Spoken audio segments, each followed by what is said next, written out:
Buenos días a la querida familia que nos acompaña en este día. Hoy es domingo 30 de agosto del año 2020 y es el día del Señor, día en el que nos preparamos para tener nuestra reflexión bíblica dominical. Gracias por acompañarnos en este día, aquellos y aquellas que se han dado cita. Si es la primera vez que nos acompaña, pues bienvenido a este tiempo y a este espacio. Somos parte de la gran familia de la Iglesia Presbiteriana en Puerto Nuevo, pero abrimos este espacio para todos aquellos y aquellas que deseen y anhelan reflexionar en torno a la Escritura y conocer un poquito más acerca de ella y de lo que Dios trata de hablarnos a través de la Escritura y nos inspira. Hemos estado durante las pasadas semanas trabajando el libro de los Hechos de los Apóstoles, un libro muy importante para la fe cristiana, para la iglesia, porque en ella se recoge la historia, se recoge la radiografía de los primeros creyentes y cómo estos primeros creyentes comenzaron la misión una vez Jesús asciende a los cielos y reciben el Espíritu Santo. Así que como enviados y enviadas del Señor, hoy también nosotros nos presentamos ante Dios dándole gracias por tantas bondades, bendiciones a quienes siguen llegando y nos queremos unir en este momento con el anciano gobernante, nuestro hermano Freddy Reyes, quien es maestro de escuela bíblica, miembro de nuestra congregación y pues él es uno de los maestros que dominicalmente ofrecen las escuelas bíblicas y también nos hemos mudado a esta zona virtual para compartir.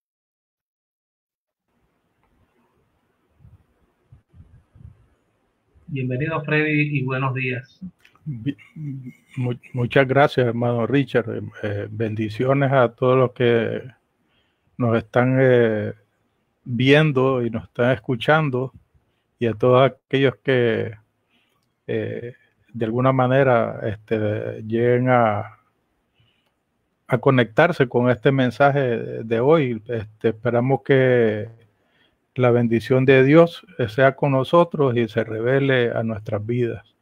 Vamos, para comenzar, vamos a empezar haciendo una oración, ¿verdad? Esa es nuestra actividad. Señor, te adoramos, te bendecimos, te damos gracias porque nos escuchas, porque estás ahí, Señor, en cada hogar, con cada persona que está en este momento conectado a esta actividad y aquellos que nos están viendo luego de haber ocurrido, Señor, esta grabación, para que tú bendigas con tu palabra y con las experiencias, Señor, que tendremos en esta mañana a través de el texto bíblico y las experiencias nuestras, Señor. Te pedimos que nos guíes, nos dirijas, que estés con el mundo, Señor, en torno a esta situación de la pandemia, que podamos, Señor, utilizar la sabiduría y poder, Señor, como siempre ha ocurrido,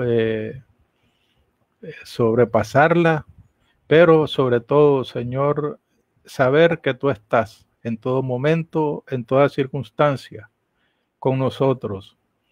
Gracias, Señor, en el nombre de Jesús te lo pedimos todo y damos gracias. Amén. Bien, el texto que tenemos, hemos estado estudiando algunas personas en el libro de los Hechos, como ha sido Esteban. Aparte de primero era que se había hablado de los apóstoles y todas las personas que estaban siguiendo a Jesús. Luego las experiencias de aquellas personas que fueron nombradas en una comisión especial para atender unos asuntos administrativos, como Esteban y luego Felipe. Y hoy tenemos un personaje que es muy conocido, es trascendental, y es Pablo. Pablo, que antes se le conocía como también como Saulo de Tarso. Así que hay unas particularidades que tiene Pablo, es que no era de los que estaban con Jesús, sino lo contrario. El texto que tenemos es la lectura, es el Hechos 9, versículos 19 al 20, y también va después al versículo 26 al 31. Así que vamos entonces a dar lectura a la escritura en este momento. Amén. Pues compartimos la lectura de la mañana de hoy. Tenemos por aquí, se encuentra en Hechos 9. Vamos a intentar compartirla. Pero tenemos también, aquí hay un error, ¿verdad? Y porque primero, sí, esa lectura es correcta, pero también está la lectura de Lucas 24 del 1 al 10. Y luego va al libro de los Hechos. Lucas 24 del 1 al 10 y luego Hechos 9 del 19 al 20 y del 26 al 31. Perfecto. Muy bien. Pues damos lectura en el nombre del Padre, del Hijo y del Espíritu Santo. Voy a leer de la versión La Palabra Hispanoamérica, Lucas 24 del 1 al 10. El primer día de la semana, al amanecer, las mujeres fueron al sepulcro con los perfumes que habían preparado. Al llegar se encontraron con que la piedra que cerraba el sepulcro había sido removida. Entraron, pero no encontraron el cuerpo de Jesús, el Señor. Estaban aún desconcertadas ante el caso cuando se les presentaron dos hombres vestidos con ropas resplandecientes. Al ver cómo las mujeres se postraban rostro en tierra, llenas de miedo, les dijeron: ¿por qué buscan entre los muertos al que está vivo? No está aquí, ha resucitado. Recuerden que Él les habló de esto cuando aún estaba en Galilea. Ya les dijo entonces que el Hijo del Hombre tenía que ser entregado en manos de pecadores y que iban a crucificarlo, pero que resucitaría el tercer día. Ellas recordaron en efecto las palabras de Jesús y regresaron al sepulcro. Llevaron la noticia a los 11 y a todos los demás. Así pues fueron María Magdalena, Juana, María la madre de Santiago y las otras que estaban con ellas, quienes comunicaron a los apóstoles lo que había pasado. Vamos ahora a Hechos capítulo 9, versos 19 al 20 y del 26 al 31.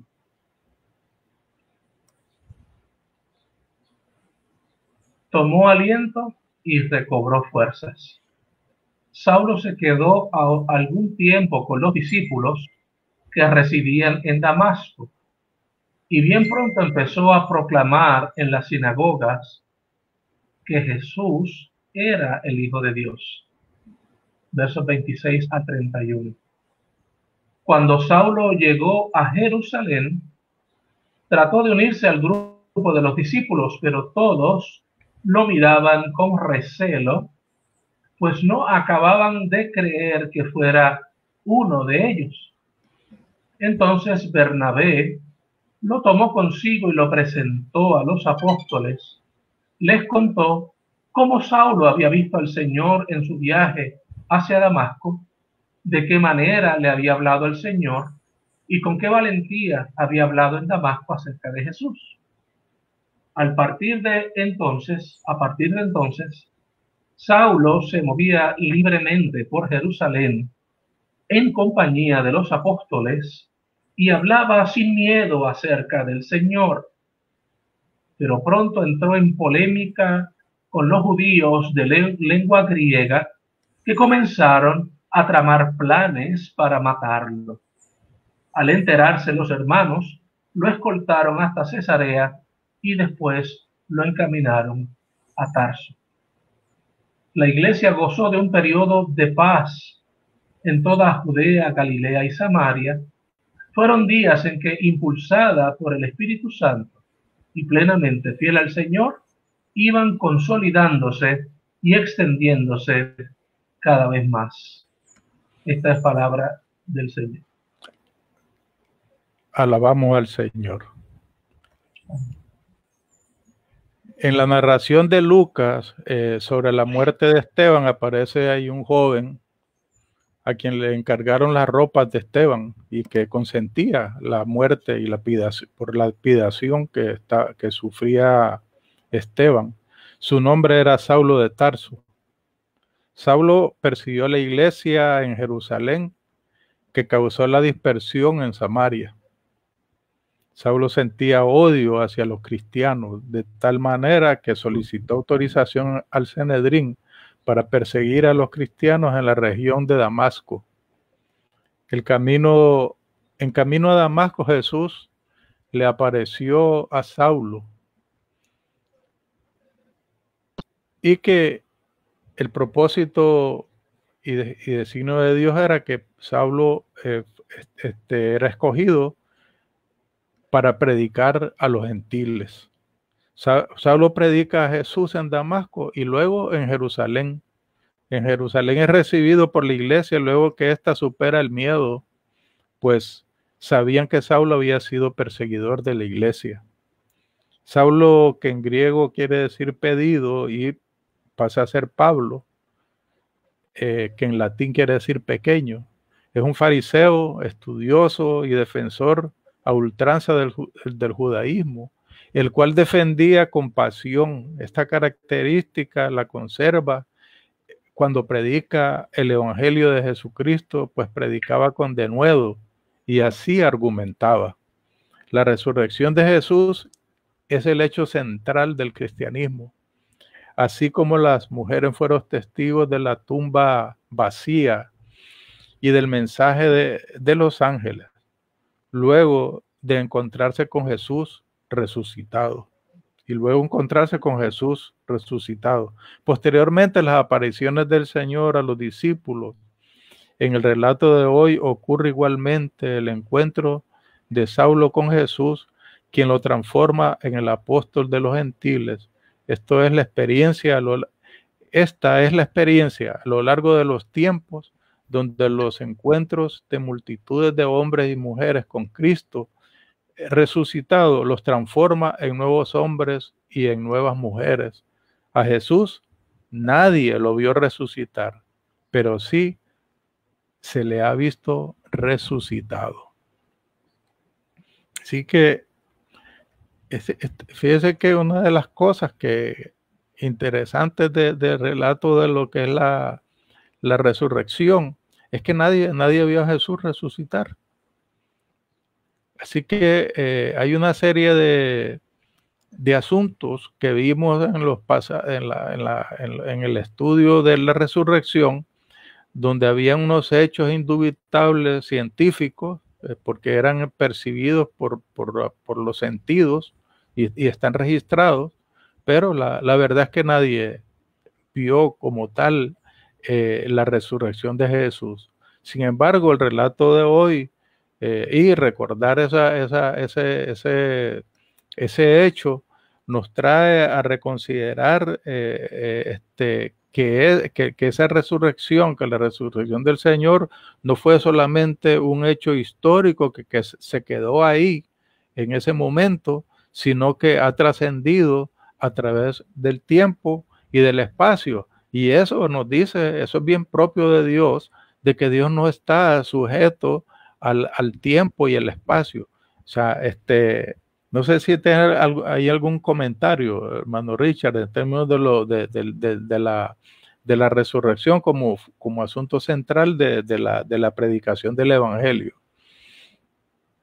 Sí, sin duda que el acontecimiento de la resurrección es el hito que marca el nuevo comienzo de la iglesia. no solamente porque se da en el día domingo, primer día de la semana, y que cambia la dinámica de lo que es la reunión de los santos, ¿verdad?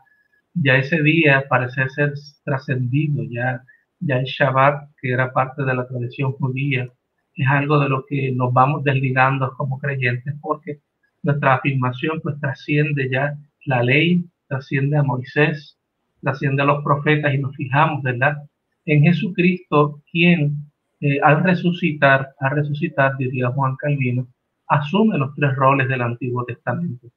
Jesucristo es para la iglesia nuestro rey, nuestro sacerdote y nuestro profeta. En Cristo se fusionan todas estas figuras importantes que hasta ahora en el Antiguo Testamento son la piedra angular de lo que es la proclamación de la ley, el mensaje de Dios para su pueblo y el propósito redentor de Dios para con la humanidad. En Jesucristo entonces se expande, abriendo una puerta universal donde ya Jesús no viene solamente a traer un mensaje de salvación y de Dios para un pueblo específico, limitado geográficamente, limitado por un apellido, un nombre, sino que en Cristo ahora, en esa resurrección, ¿verdad?, se vierte toda la promesa del Antiguo Testamento. Jesús es el Hijo del Hombre, Jesús es el Mesías, es el cumplimiento de lo que por tantos siglos los profetas estuvieron añorando. Y ahora tenemos ante nosotros, ¿verdad?, nada más y nada menos que a uno de esos testigos espirituales de la resurrección de Jesucristo, porque, como muy bien afirma Freddy, nadie le vio resucitar, pero sí fueron muchos los testigos, sobre todo nos habla el libro de Hechos de todo ese montón de mujeres que vieron a Jesús como parte del testimonio. Esto de que sean mujeres también tiene sus implicaciones, luego me imagino que tocaremos el tema, pero vemos la importancia de la resurrección para la iglesia, porque en ella reside obviamente la proclamación de la verdad y la afirmación de que este mensaje es un mensaje verdadero. Amén.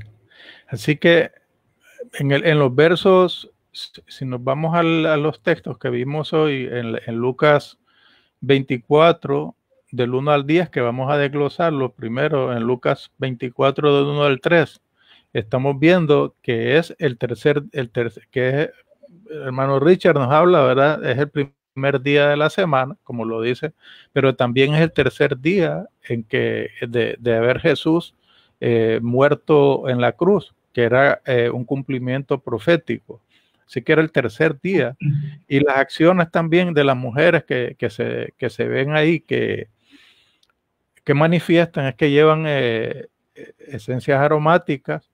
Así que ese hecho, lo que para mí implica es que ellas no están esperando que Cristo haya sido resucitado o que se lo hayan robado, como era una de las teorías que habían y cosas que habían previsto los sacerdotes, ¿no? Y de tal manera que habían llevado soldados a romanos, así había sido la orden, para que sellaran la tumba. Así que estas mujeres van con esencias aromáticas, con la tradición de ellas, para poder tratar el cuerpo de Jesús. Por otro lado, también nos narra que hay que lo que se encuentran es la piedra del sepulcro donde había sido puesto Jesús. Ellas sabían que esa era la tumba, porque habían estado ahí cuando lo pusieron en el sepulcro. Así que no había forma de que ellas se equivocaran, porque sabían dónde había sido puesto. Y la vieron removida, la piedra. Lo otro es que la tumba está vacía, porque entran y no encuentran el cuerpo de Jesús. Así lo comprobaron las mujeres al entrar en la cueva. Así que no vieron, dice, el cuerpo de Jesús. O sea que aquí estamos viendo una narración de hechos, de lo que ocurrió en ese momento. Por otro lado, si nos vamos al 24, en los versos 4 al 10, Bueno, no sé si está ahí hay algún comentario, hermano Richard, para ver esa parte de los hechos de las mujeres, de la expectativa de ellos y de lo que encontraron, ¿no? Sí, Una roca eh, removida, una piedra removida correcto, y una tumba vacía. correcto. Es Ujú. importante para nosotros como parte de esta herencia. Nosotros somos herederos, mis hermanos. La iglesia es heredera de una larga tradición, de un testimonio importante. Nosotros somos los portadores hoy día, los que, en quienes Dios ha puesto, ¿verdad? Obviamente, la, la verdad del Evangelio, si lo quieren llamar de ese modo, y nosotros somos el depósito de esa verdad. La escritura es el depósito de esa verdad.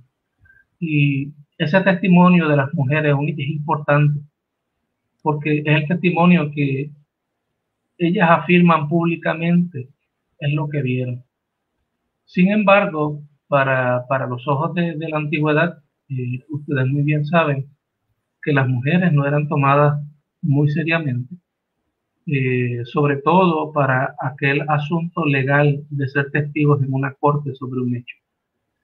Eso es lo que hace importante este relato, esta narrativa, que sean mujeres. Porque no es solo una mujer, sino muchas mujeres las que dan testimonio de Jesús. Y ya hay un anticipo, ya nos va adelantando cuál es la agenda del Evangelio de Jesucristo y cómo la redención de Jesucristo no viene simplemente para aquellos y aquellas que tienen una validación cultural o social, sino que acoge a aquellas que quedan en la periferia, aquellas que no podían ir a la sinagoga, o si iban a la sinagoga tenían que quedarse en el atrio de las mujeres y mirar lo que hacían los hombres a la distancia. O sea, en este sentido se da por cierto y veraz este testimonio y hoy día mis hermanos, usted y yo no tenemos dudas que son las mujeres las que hoy día constituyen la mayoría del cuerpo de Jesucristo y de la iglesia global. No estoy hablando en Puerto Rico, no estoy hablando en Estados Unidos, en el mundo entero. Son las mujeres quienes siguen viendo, y una frase que yo he usado muchas veces, siguen viendo a Jesús primero. A los hombres nos toma un tiempo comprenderlo, mirarlo, entenderlo, pero es importante que esta narrativa esté allí como parte del testimonio de la escritura y de lo que nosotros hoy día heredamos, que es el Evangelio. Amén. Así que vamos viendo los versos 24 al 10. Tenemos unas preguntas ante lo inesperado. O sea, usted lleva una expectativa, ¿no? Y se encuentra que eso que usted está esperando ver no lo ves. Es otra situación la que encuentra. Así que surgen preguntas lógicas. ¿Qué es lo que habrá pasado? ¿Verdad? Esa es la pregunta. ¿Qué habrá pasado? ¿Por qué el cuerpo del Señor no está aquí? Y en ese momento nos habla de dos hombres con ropas de resplandecientes. Y yo he podido estar viendo a través de lo que he podido estar viendo en la escritura, estas expresiones como ha pasado en las experiencias que tuvo Moisés, también ahí en el monte Horeb, eh, eh, son unas experiencias que lo que nos llevan a pensar es que estamos ante un acto sobrenatural, ante un acto de Dios. Dios está en ese momento, se está manifestando, porque eso es lo que me dice de esas ropas resplandecientes, de aquel rostro que no podía ver Moisés, ¿verdad? Por su gloria, por su esplendor. Así que en ese momento, la contestación que está pasando algo que no cabe en la mente humana, en términos de la explicación. Entonces, están asustadas y el efecto es que se postran sobre sus rostros. Esta es para mí una acción de reverencia y de entrega ante la circunstancia que está ocurriendo. Y hay una contestación también que vemos aquí de parte de los hombres con vestiduras resplandecientes, diciendo, ¿por qué buscan entre los muertos al que vive? Así que yo creo que eso es más contundente todavía, ¿verdad? Porque le está requiriendo como una respuesta de que era algo que tenía que esperarse, ¿verdad? Ellas no lo esperaban, pero se les plantea de que hay alguien que tenía que recordar lo que les había dicho cuando estaban en Galilea. Les decía, mire, esto que está ocurriendo son las mismas palabras que Jesús les dijo allá en Galilea. Así que es normal, ¿verdad?, en el ser humano, de que sí hay un conocimiento de las cosas, pero la aplicación a las realidades, ahí es donde está donde se emana la sabiduría. No es, ya no es conocimiento, sino la sabiduría de lo que se le está requiriendo. Y en todo momento, aquí lo que hay es el salto a la fe, porque el razonamiento científico ahí no cuadra. No entra. ¿Por qué? Porque el ser humano pues, no puede percibir esas cosas que son revelación de Dios. Y en este caso están ante esa gran verdad de que Jesús había resucitado. Entonces las mujeres eran María Magdalena, Juana, María la madre de Jacobo y las demás mujeres que la acompañaban. Esto para mí, eso tiene una importancia, dado que no es una fábula, sino que son personas que tienen identidad, tienen nombre, son conocidas, son personas que de carne y hueso, que son las que dan luego testimonio ante los discípulos, que de alguna manera también no la toman en serio, como era la costumbre cultural. Y hay algo que nos dice el relato en Juan, creo que es capítulo 20, nos habla de María Magdalena, de la experiencia que tiene esa mañana, según el relato de Juan, donde hay una situación donde ella va y trata y mira hacia adentro de la tumba y no ve el cuerpo de Cristo, sino que ve a dos hombres también con vestiduras resplandecientes. Porque la pregunta de ella decía, mire, lo que quiero saber es dónde lo han puesto. O sea, fíjese que en la mente de María Magdalena no está el ardid, vamos a decir, de que se lo habían robado, porque si no ella no podía hacer esa pregunta, porque ella la sabría, porque era parte del grupo. Sin embargo, la pregunta de ella es, ¿dónde le han puesto? Yo lo que quiero saber es eso. Mira hacia adentro de la tumba, la ve vacía y llora. Y ahí tiene el encuentro con Jesús. Antes en ese relato también bíblico nos habla también de que cuando llegan las mujeres a informar lo que habían visto, dice que sale un discípulo y sale Pedro hacia la tumba.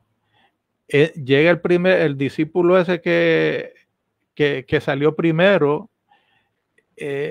se queda antes de entrar y luego entra Pedro a la tumba y se encuentra los lienzos de Jesús y el sudario. Esta persona entra después. Y hay una expresión que dice la escritura, dice que, y él creyó. Él creyó. Y lo que quiero es comparar las diferencias en las experiencias personales de fe, porque hay un hecho, pero también hay una reacción a eso. Esta persona, con ver nada más la tumba vacía, ver el sudario y todo donde había sido envuelto Jesús, eso le bastó para creer más, probablemente el conocimiento y la operación del Espíritu Santo en la persona. Sin embargo, María ve hacia adentro y se sigue preguntando dónde le pusieron. Y lo que ocurre es que se encuentra a alguien que cree que es el hortelano. Cuando oye su voz, se da cuenta que es Jesús y tiene el encuentro, y viene entonces el efecto de que tiene la experiencia con el Cristo resucitado. Hasta ahí, pues vamos a continuar después con los otros, pero si hay algún comentario, hermano Richard, pues podemos tenerlo ahora. Primero que hay que admitir que en el Nuevo Testamento hay una angelología, y no es tan fuerte como en el Antiguo Testamento, pero hay una afirmación de estos seres, estas criaturas, ¿verdad? Que son parte de, de la corte celestial, si lo quieren llamar así. Estos ángeles que los vemos en Isaías y los vemos en otros relatos de la Biblia. Inclusive en Génesis también vemos algunos relatos para explicar de dónde vienen los gigantes, ¿verdad? Y dicen que los ángeles y los humanos concibieron a los gigantes. Esa es una de las explicaciones de Génesis. Pero aquí en el Nuevo Testamento se tiñen, ¿verdad? O sea, se les reconoce como mensajeros celestiales. Ellos son intermediarios directos. Y algo importante que hay que reconocer, que en este relato, cuando ellas se postran ante la verdad que le trae el mensajero, pero no ante los mensajeros. Porque es importante que nosotros afirmemos, ¿verdad?, que nosotros no consideramos a los ángeles divinidades ni seres merecedores de alabanza, sino que son portadores. ¿Verdad? Eso es un ángel, es un mensajero, lleva un mensaje. Si ustedes recuerdan, en el nacimiento de Jesús hay una aparición de ángeles, y estos ángeles también traen y portan un mensaje importante, ¿verdad? Paz en la tierra y buena voluntad con todos los seres humanos. Y yo creo que ese mensaje y esas apariciones, ¿verdad?, primero al inicio de la vida de Jesús y ahora en la resurrección, son parte de lo que la narrativa bíblica quiere recordarnos. Esto es una verdad en la tierra, porque hay mujeres que lo atestiguan, pero también una verdad en los cielos. No hay ningún lugar en el universo que no estemos conscientes de que este hecho, este acto es un acto de Dios.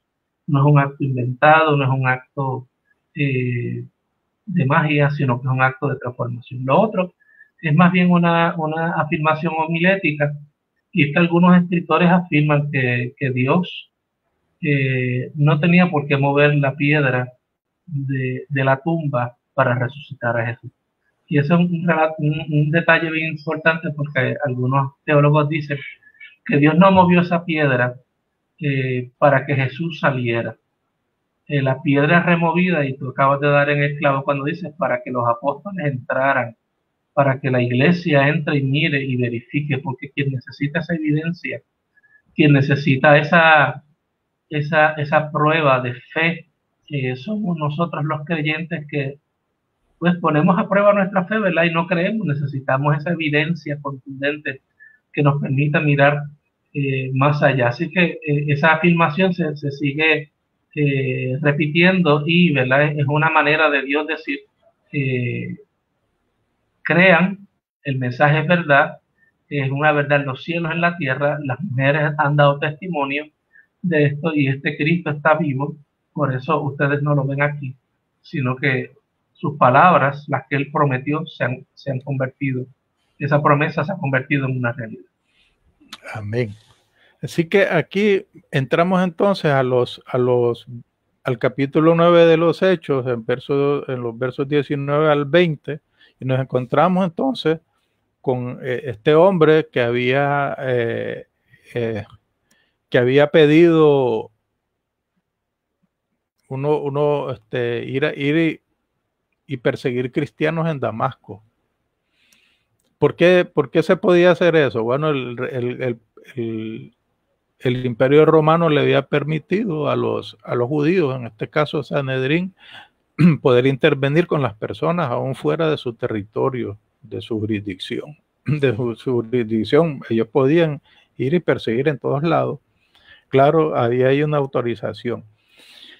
Va en camino a Damasco para hacer esa operación de arrestar y encarcelar, llevar y encauzar a los cristianos, aquellos que eran judíos, y llevarlos entonces allá a Jerusalén. Y aquí vemos unas similitudes. Por ejemplo, nos habla que hay un personaje que se habla ahí, que es Ananías. Yo llamo Ananías y Pablo, ahí tienen un encuentro. Lo primero es que Pablo pasa 3 días en oscuridad, porque cuando cayó a tierra Saulo de Tarso, pues el fulgor y todo que vio el resplandor, hubo un resplandor también. Aquí hay una comparación también donde hay algo resplandeciente también que Pablo experimenta, igual que que experimentaron las mujeres allá en la tumba del Señor. Encontraron estos 2 hombres resplandecientes, y vuelve otra vez a hablar de que está Pablo ante un hecho extraordinario, trascendental, que Dios se está manifestando y no puede ver con sus ojos físicos, y se adquiere ceguera en ese momento. Y está durante 3 días con esa ceguera. Allí había un hombre un siervo de Dios que se llamaba Ananías, donde recibe la revelación de que vaya donde Pablo y ore por él. O sea, Ananías es enviado a Dios a donde Pablo. Pablo entonces recibe la oración, la imposición de manos, ¿verdad?, de parte de Ananías, y es sanado por sus escamas de los ojos se caen. Eso tiene, ¿verdad? Podemos interpretarlo de muchas formas, y es como una forma de una nueva vida, una nueva visión, una nueva esperanza, una nueva forma de ver. Ya Pablo no está viendo la religión, en este caso, el honrar a Dios y el seguir a Dios por las tradiciones que se le habían enseñado, sino que con una experiencia personal. Pablo, yo quisiera que nos demos cuenta que esta figura, la pregunta es, ¿dónde estaba Pablo cuando Jesús era crucificado? Cuando Jesús era sepultado, cuando Jesús había resucitado, cuando los apóstoles eran perseguidos.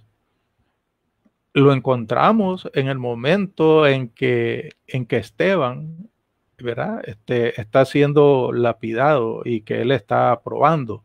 Así que el ambiente en que había estado Pablo era en el mismo ambiente, en la misma comunidad de Jerusalén, donde eso es lo que entiendo, ¿no? Donde se están desarrollando todos estos asuntos, y él tiene que estar percibiendo esto. Lo que pasa es que lo está percibiendo desde el punto de vista del judaísmo, y ese judaísmo tenía unos elementos, ¿verdad?, que se habían incorporado desde allá de los asmoneos y estas dinastías que se habían creado,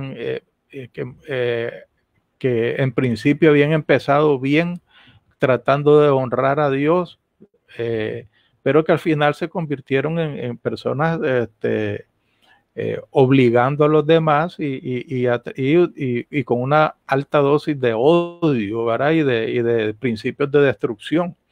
Así que Pablo en ese momento, pues todo eso se transforma, su corazón cambia.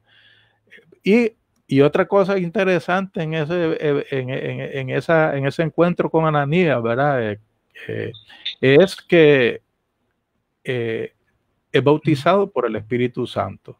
Aquí también entonces vemos que se da la misma situación que vivieron los apóstoles, y dicen los 120 allá en el aposento alto, con el advenimiento del Espíritu Santo.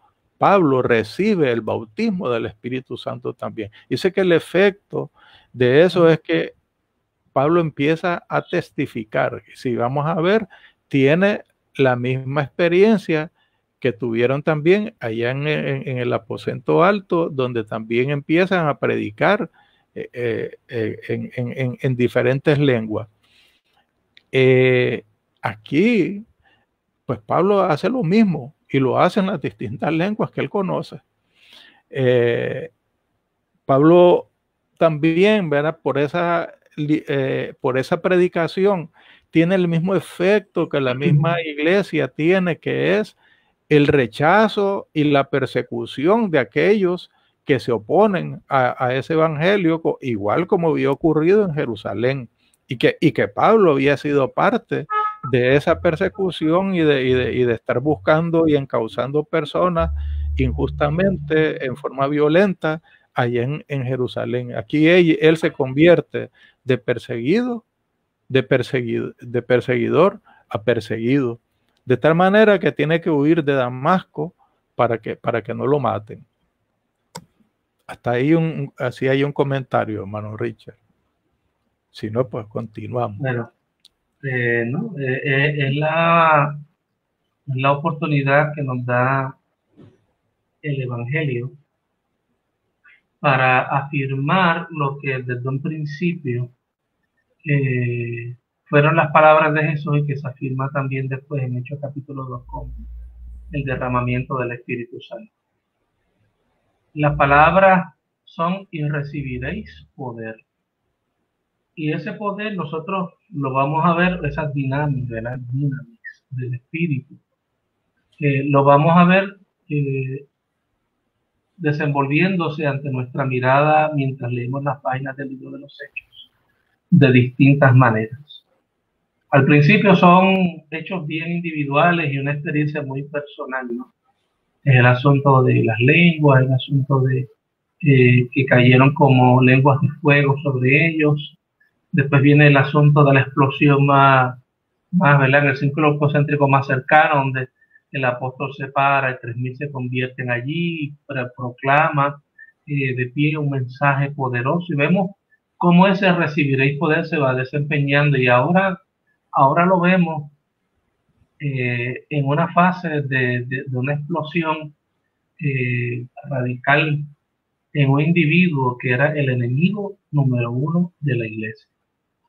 Y el testimonio del apóstol Pablo es importante en el Nuevo Testamento, porque eso de lo que nos habla es del poder de Dios en acción, y cómo esta palabra de esperanza del Evangelio, de la buena noticia, tiene un poder tal que es capaz de convertir el corazón más difícil de piedra, siempre y cuando el propósito de Dios sea ese. Y yo creo que aquí, ¿verdad? Podemos estar hablando toda la mañana acerca de cómo el Señor nos convence, cómo el Señor obra, cómo el Espíritu Santo convierte los corazones de piedra en corazones de carne. Y el apóstol Pablo es el mejor ejemplo para la iglesia de que ese poder está presente en medio de la iglesia. Pero no es un poder para dominar, no es un poder para destruir, no es un poder para que nosotros ocupemos, ¿verdad? Lugares predominantes en la sociedad y buscamos ¿verdad? Cuántos recursos tenemos. No, es un poder transformacional, un poder transformativo. Ese poder del Espíritu vino para transformar las vidas, y el apóstol Pablo es el mejor ejemplo que nos da el libro de los Hechos Apóstoles de ese poder de Dios en acción. No perdamos de vista, ¿verdad? Que aquí estamos viendo en Hechos 1:8 de cuando el Señor dice: y recibiréis poder y me seréis testigos en Jerusalén, en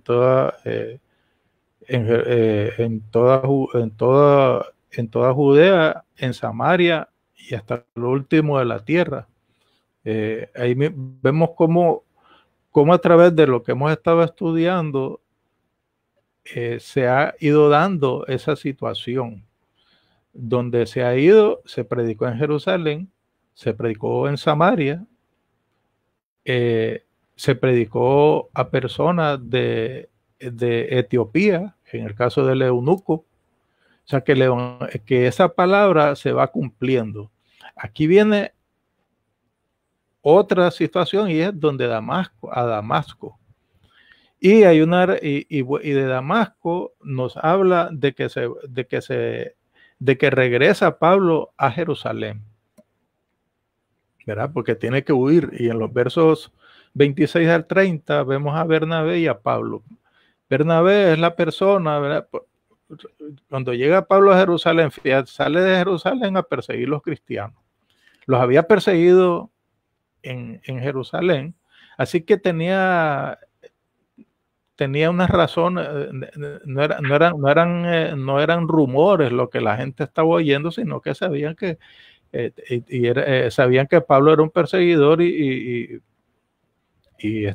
había consentido asesinatos y demás, como el caso de Esteban.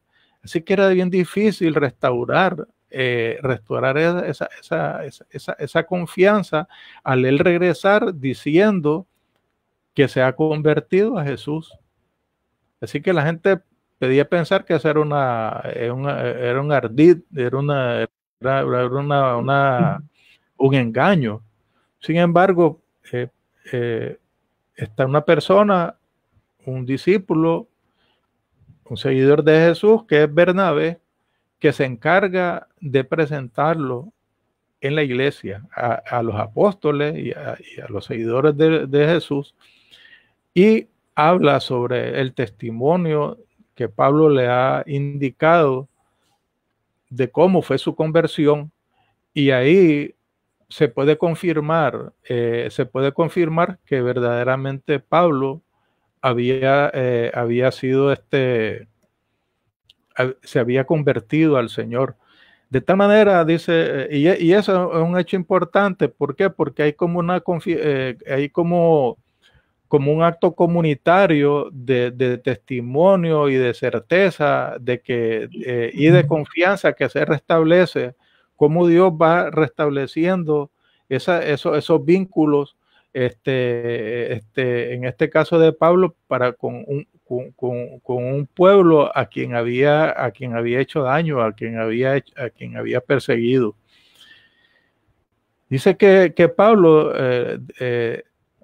predicaba de tal manera, dice que predicaba con libertad, que se movía con libertad predicando de tal manera que llegó en este caso a tener dificultades con los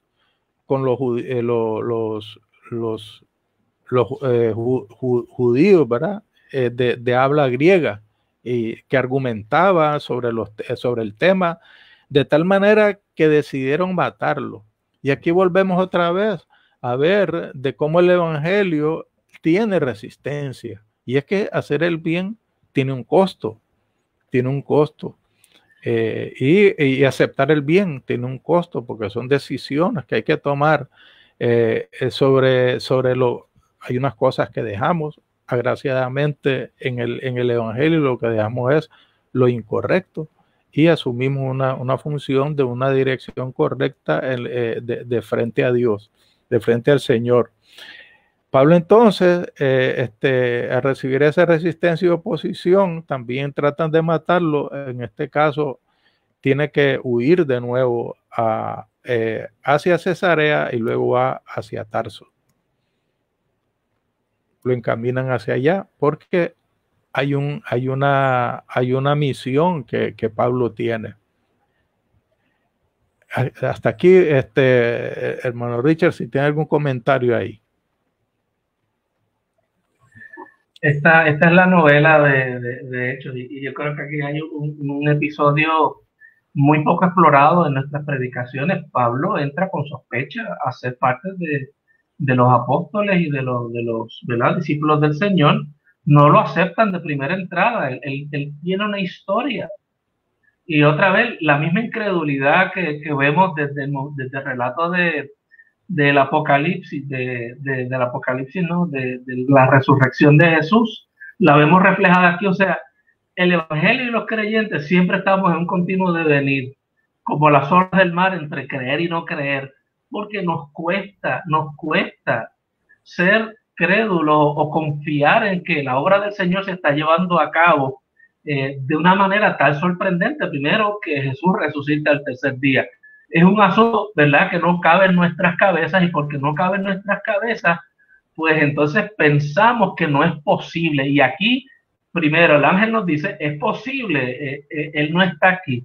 Y ahora, la incredulidad de la cual, ¿verdad?, Bernabé, me gusta el rol de Bernabé.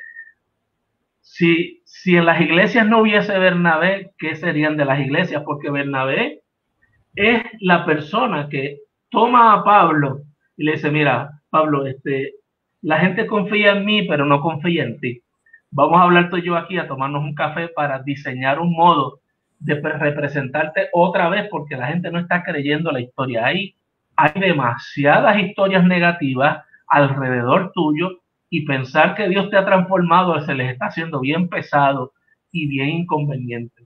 Pero como nosotros queremos que la obra del Señor continúe, fíjense que el trabajo de Bernabé es fantástico.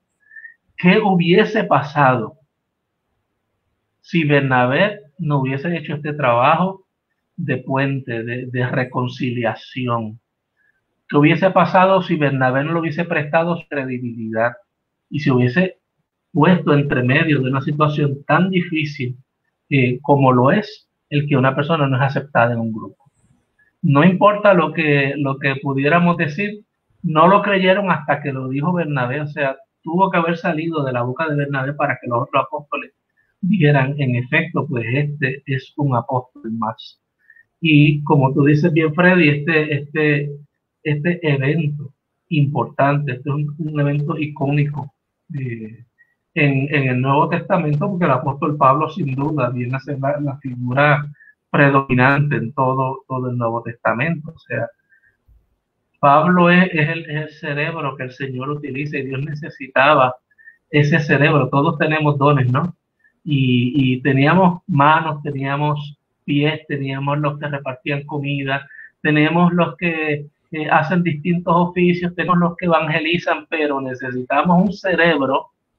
Y ahora el Señor está rescatando la mente privilegiada del apóstol Pablo, un estudiante de filosofía antigua, un estudiante de toda la tradición judía, y ahora se le suma todo este conocimiento y toda esta formación fantástica de fariseica que tenía, el encuentro verdadero con Jesucristo, que es lo que transforma.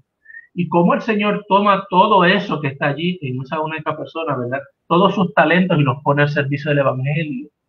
Es para mí algo sorprendente, es para mí algo que sencillamente me asombra los modos en los que Dios obra. Dios, cuando llama, la voz del Señor, el llamado del Señor es irrevocable, hermanos.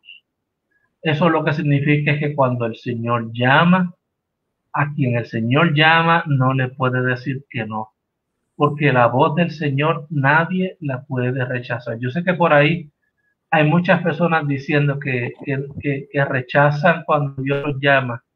No es posible. No es posible. Cuando Dios mira, cuando Dios llama, cuando Dios comisiona, es irrevocable ese llamado, y la voz del Señor es irrevocable. Y este es el mejor ejemplo que nosotros tenemos en todo el Nuevo Testamento. Amén. Interesante eso, ¿verdad? La riqueza que trae que esa parte nada más. La labor del intermediario, ¿verdad? La labor del intermediario. Cuando hay dos partes en conflicto, ese intermediario es necesario. Sí, porque las personas lo que manifiestan es una incapacidad de dialogar, porque tienen unas posiciones encontradas. Sin embargo, el mediador hace esa función de restablecer el vínculo. Ese es uno.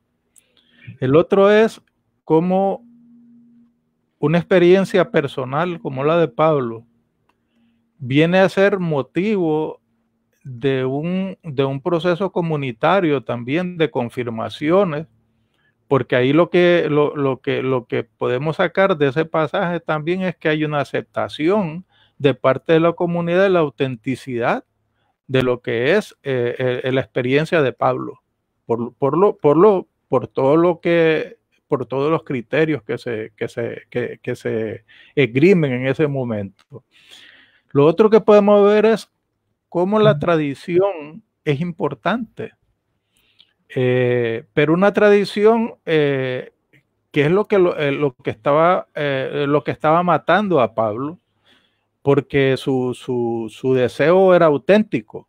Sin embargo, esa tradición tiene un efecto extraordinario cuando hay la experiencia de encontrarse con el Cristo resucitado. Eso transforma totalmente la vida de Pablo. Y transforma la vida de la iglesia también, ¿verdad? Transforma la vida de la iglesia. Lo que podemos sacar de esto es como la resurrección es esencial en nuestras vidas. No es nada más saber un poco de historia, que es importante, sino la experiencia real con el Cristo resucitado. Si no tenemos la experiencia con Cristo resucitado, fíjense que las experiencias son distintas, que fue lo que traté de plantear al principio. Un hombre que se convence nada más y cree porque ve la tumba vacía y ve los lienzos del sudario.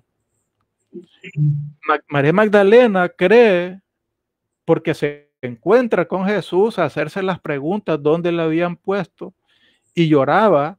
Cómo esa experiencia de dolor se transforma también al encontrarse con el Cristo resucitado a una vida de esperanza, de saber de que va a tener entonces una vida con el Señor finalmente, ¿verdad? En el reino de los cielos. O sea, es ese texto nada más nos habla de muchas cosas que están que están ahí sutilmente puestas.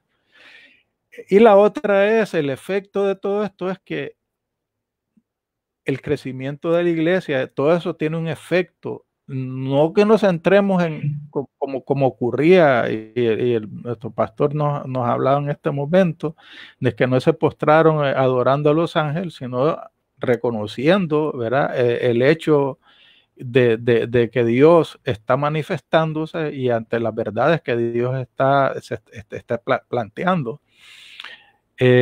No es adorar a Pablo tampoco, sino que el efecto es la gloria de Dios, donde la iglesia disfruta, dice en la versión que estaba viendo, de la paz, y a la vez se consolida en toda Judea, en Galilea y en Samaria, pues vivía en el temor del Señor. O sea, todo esto son lo que produce todo esto son una construcción del reino de Dios, un beneficio para la iglesia y para el reino de Dios, que iba creciendo en número y fortalecida en el Espíritu Santo.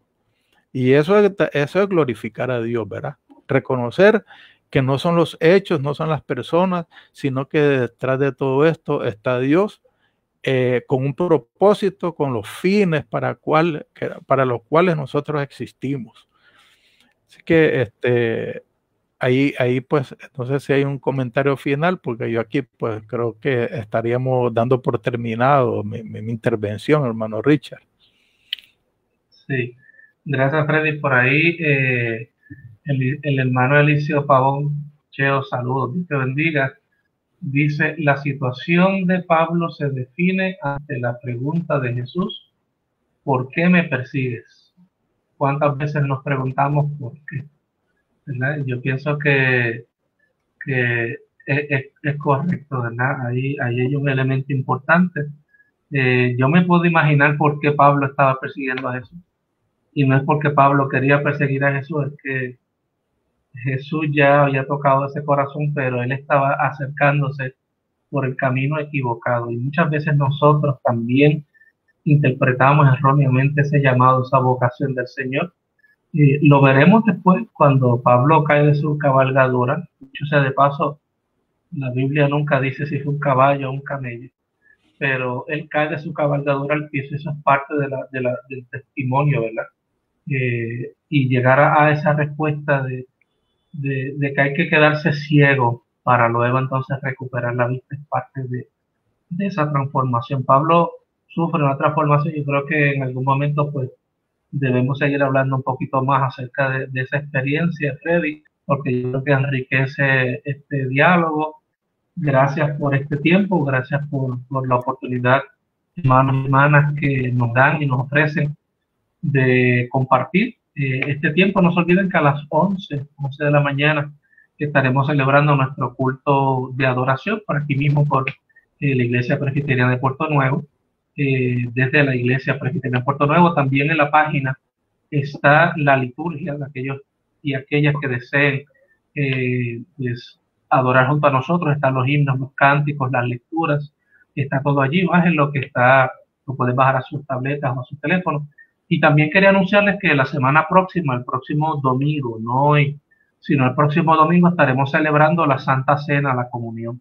Para aquellos de ustedes que quieran comulgar junto a nosotros, el próximo primer domingo del mes de septiembre, busque un pedazo de pan, busque, ¿verdad?, su copa de jugo o de vino, lo que tenga disponible en su casa, porque queremos comulgar juntos y juntas, participar de la Eucaristía, de la mesa del Señor y dar gracias, ¿verdad?, por este tiempo, que aunque ha sido un tiempo distinto, ha sido un tiempo de gracia también, un tiempo de presencia, un tiempo donde hemos visto la mano del Señor pues moverse de muchas maneras. Que el Señor les bendiga, que el Señor les guarde, que su gracia les arrope. Si hay alguno de ustedes que hoy necesita esa paz, que reciba esa paz del Señor. Dice por aquí Alice, gracias por la lección de hoy, bendiciones y buen día.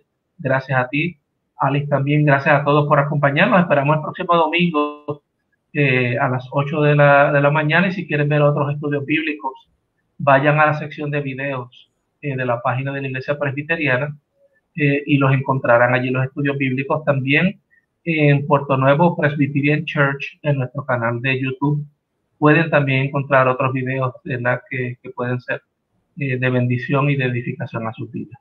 Nos despedimos por hoy. La gracia de Jesucristo sea con ustedes. Un abrazo y paz del Señor sobre sus vidas, paz del Señor sobre sus familias, y que este día pues un día de bendición para todos. Chao, nos despedimos y que la gracia del Señor sea con ustedes. Bendiciones. Amén.